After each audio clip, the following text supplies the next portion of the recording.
hell of a trifecta there. Thursday, September 19th, they're all going to play Jacobs Pavilion, and you can be there. AXS.com for the tickets, info, everything else. These 2 tickets for you. Call 10. Clutch, Rival Sons, and Fu Manchu. Good luck. 216-578-1007 or 800-348-1007. The Alan Cox Show. Sure, you could listen to another show, but then how would you find the puppies we've buried in boxes around the city? 100.7 WMMS.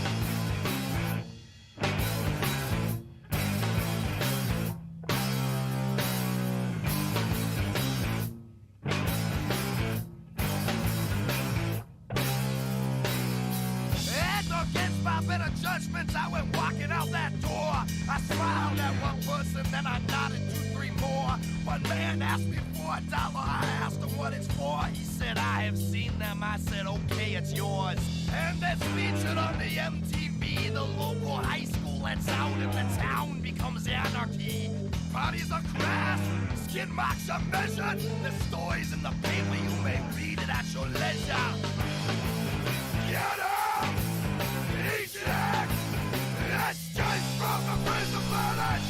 Clutch in Brooklyn tomorrow night, Mary.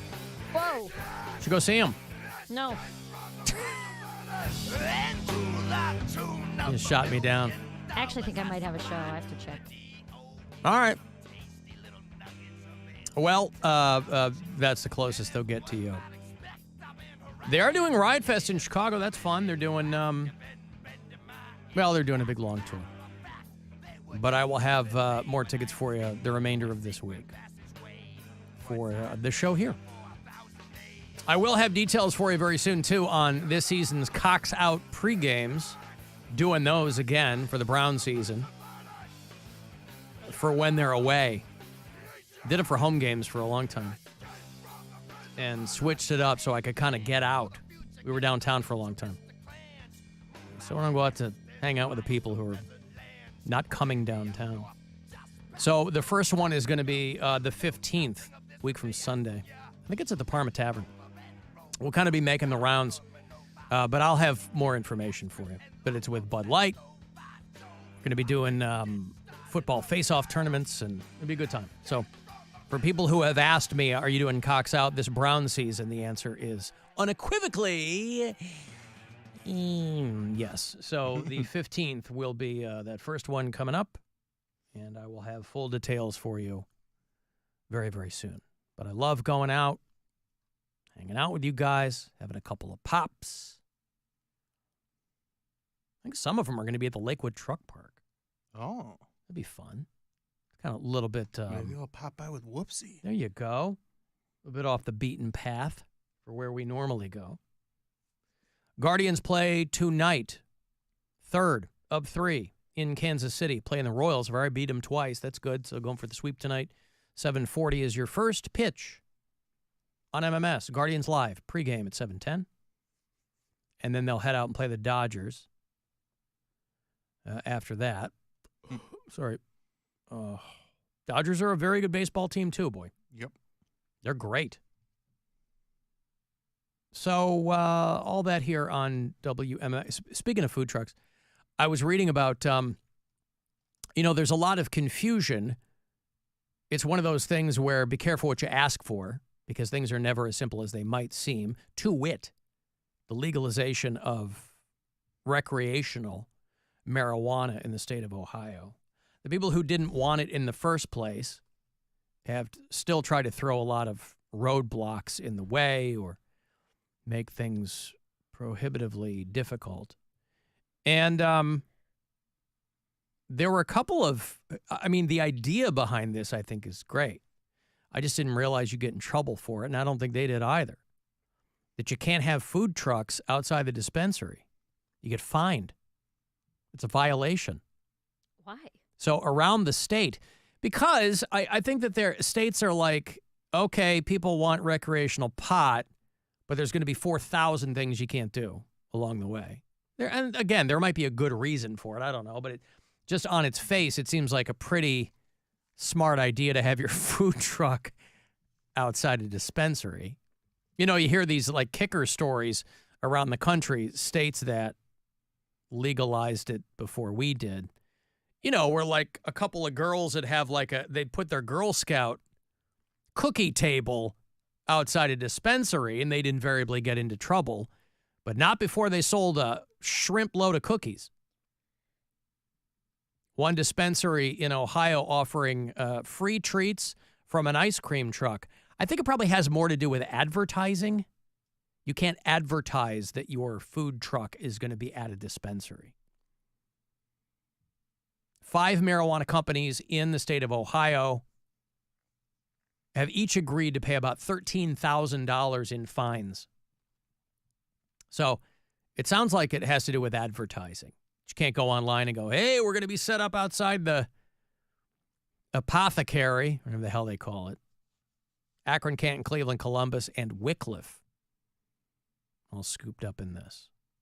So, I don't know if you can have a truck there and not advertise. I don't know if maybe, people who are right there on site waiting in line for them to get there On site. can just get in there and grab something and get a little ice cream sandwich. Sounds delicious. Ice cream sandwich. I Like remember an when ice cream sandwich. Huh? Ice cream sandwich is a good. I know. Good but treat. If the Swan's truck is driving around. Other than that, I don't want to know from it. Because they got the bomb ice cream sandwiches. When that Schwann's truck, you can have your ice cream trucks. When the Schwann's, I think they changed their name, but back in the day, it was the Schwann's truck that would drive around. And they had the hard cookie ice cream sandwiches. Not that mushy stuff that sticks to your fingers before you even get it in your mouth. I like that. Sure you do, Mary. Nevertheless, I wanted a hard cookie. And that's what did it. Mary has mentioned to us before about how she will have arguments in her head ahead of time All the time. with people. And there was a dude who, I think this is a YouTube guy named Gus Johnson, did a video where he announced that he had won a pretend argument with somebody in his head. But that's different. Pretend argument, I mean, you're working on hypotheticals, but it is still a pretend argument. It's not one that you had and said, I wish I'd said this. No. It's preparing myself for what might come. Right. Hey guys, great news. I just won another pretend argument with somebody in my head. Even though they made a bunch of great make-believe points, the points that I made were even better. And I completely had him up against the ropes, and I probably made him feel bad. The current score is me, a bunch, and them, significantly fewer. So glad I could share this great news with you guys. And be sure to stay tuned, because I plan on having another imaginary argument in my head with somebody within the next couple of hours. Is that what it's like? No, mine's more pointed. Like mine's about More specific situations- to someone. yes, situations that have been pissing me off that I prepare for when I'm going to confront someone. So like I see. It's not, mine aren't random. this is proactive in a way. Kind of, yeah. I'm preparing for what if I need to have this argument, here's how it's going to go. You're like, I'm going to say this to this person. Yeah. Here's how it's going to play out. Like, so when Keith Hotchkiss stole my Red Bull, every time I brought in a Red Bull, after that, there was half an argument in my head of what I was going to say to him if I caught him with my Red Bull. But how would you know it was your Red Bull? If I look in the fridge and mine is the only Red Bull in there, and then later that day, there is no Red Bull in the fridge and he has one in his hand. That's still circumstantial. Sure, but that's what I'm planning in my head. Right, but if you're planning an argument, you can't have the whole thing fall apart immediately because it's circumstantial. You No. want to have the argument knowing that you've got them dead to rights. Or like when I was working at the bar, there was one particular person I really, really did not like working with. So whenever I saw their name on the schedule, I would go in prepared to yell at them for A, B, and C because I knew they would inevitably do one of those things that are annoying at some point in the shift. You knew them well enough where you could figure out their patterns ahead of time and say, if I say this, they're going to say this. When so-and-so refuses to roll silverware or dilly-dallies around until they say they're late picking up their kid from school, this is how I'm going to react. I see.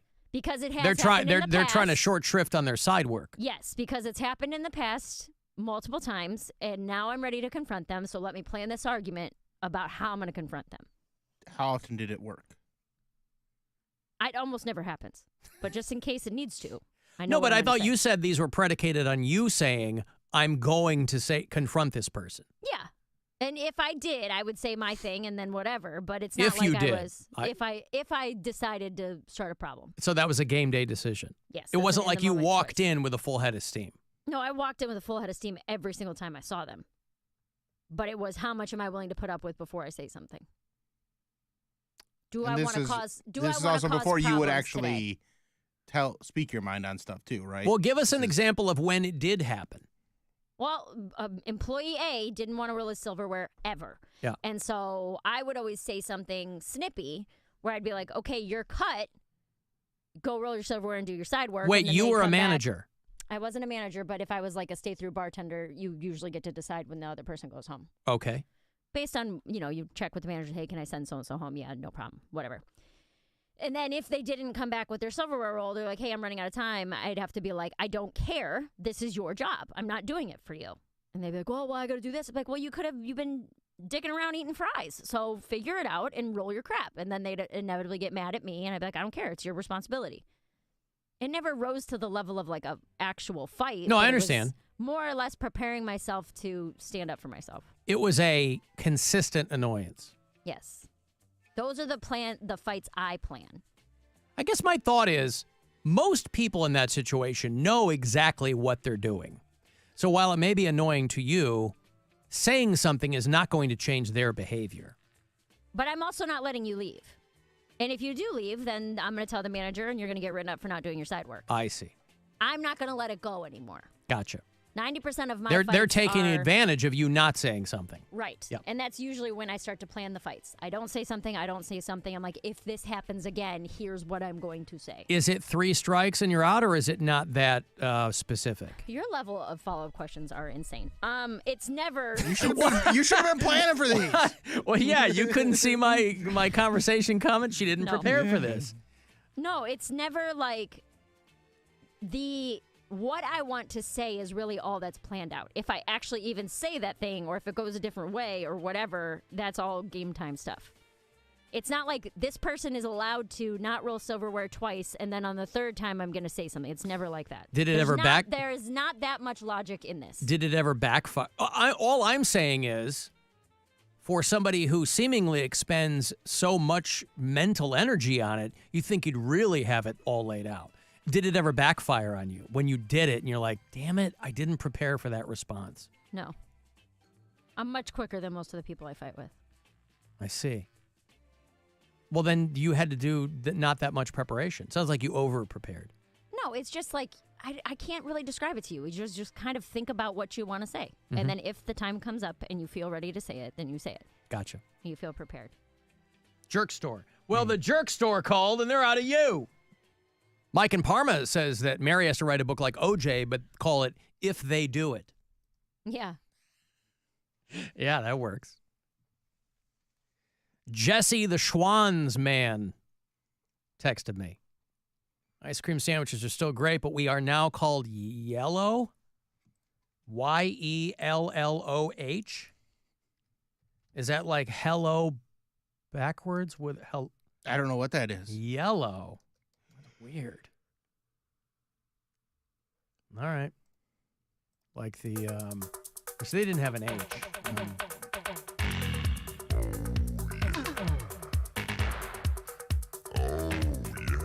I don't think I have Jenna's version anymore. Remember we had a version with Jenna from Poland before she passed away.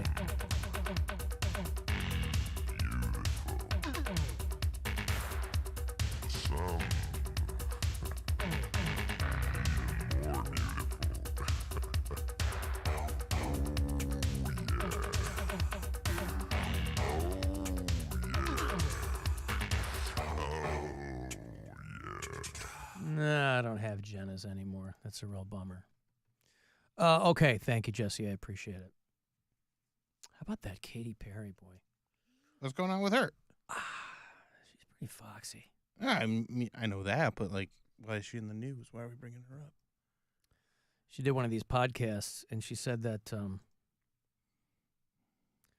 her love language, she's married to Orlando Bloom, who, if you recall the pictures of him from a few years ago, where they were like on the paddleboard, naked paddleboarding, mm-hmm. He's got a real hog. Yep. He got a real knee shooter. And she's married to him and is availing herself of him. And she was explaining to this person that what really turns her on is if she comes downstairs and everything's cleaned up. He should expect for her to orally please him. Katy Perry, famously, if you go way back with her, she grew up hardcore Christian artist. She grew up in a family that was very, very conservative. And she explains that a little bit. Obviously, I've bleeped out the salacious parts. But you have to imagine Orlando, you think two people at this level, provided they're ever really home at the same time, and they have at least one child, that they might have somebody doing this for them. They might have a housekeeper. Maybe they do. But when he's doing those household chores, but then she gets like really excited and starts screaming. I wasn't allowed to trick or treat. I wasn't allowed to eat Lucky Charms because All right. She wasn't allowed to eat. She's explaining how conservative and religious her family was. I wasn't allowed to trick or treat. I wasn't allowed to eat Lucky Charms because luck is derivative from Lucifer. How was sex and relationships described to you growing up? Wasn't really allowed to even acknowledge the opposite sex. I didn't even know how to use a tampon. So I'm like on swim team, still wearing a pad. The girls are like, girl, that's why you're last. You have a flotation device. Did you have a type? Do you have a type? It's like, if I come downstairs and the kitchen is clean and you've done it all and you've done all the dishes and you've closed all the pantry doors, you better be ready to get your... I mean, like, literally, that is my love language. I don't need a red Ferrari. I can buy a red Ferrari. Just do the dishes. I will get... It's not easy. She sounds fun. Man, she is a kook. I love it. Now, I wonder if she felt that way about Russell Brand, because remember, she was married to Russell Brand. Right. And probably the voice alone was enough to murder whatever lady boner she had. But Orlando Bloom, good-looking guy. Again, to reiterate, he's packing. And so, she's going to be 40 in a couple of months. And I think she's doing like a residency out in Vegas or something like that. She put out an album a few weeks back, and I think the reaction to it was universally like, this ain't it. She's kind of still trying to do something. And people are like, Very clever on Orlando Bloom's part, because he's like, okay, I'm going to pretend to be messy so that this really annoys her, so that when I just do the dishes, then I get my document signed. Brilliant. That's why it's genius. Mm-hmm. Yeah. This guy's no dummy. But, yeah, she said that going down on dude is her love language. Isn't that one of them, physical touch? I think she meant doing the dishes is her love language. Like if you clean Rewarding, the house. yeah. Right. The house, If you keep things tidy, right, you get rewarded. But well, they go hand in hand. She comes down and she goes, because it doesn't seem to take much. I mean, doing the dishes and making sure the pantry doors are closed. Yeah, but that's 5 minutes, little 10 things that minutes can tops. really bother somebody when they just want their place to be tidy all the time. So I get that. Indeed. Orlando Bloom. Good for him. As if he needed more things to go right in his life. This guy. I got to take a break here. I'll have those Nothing More tickets for you.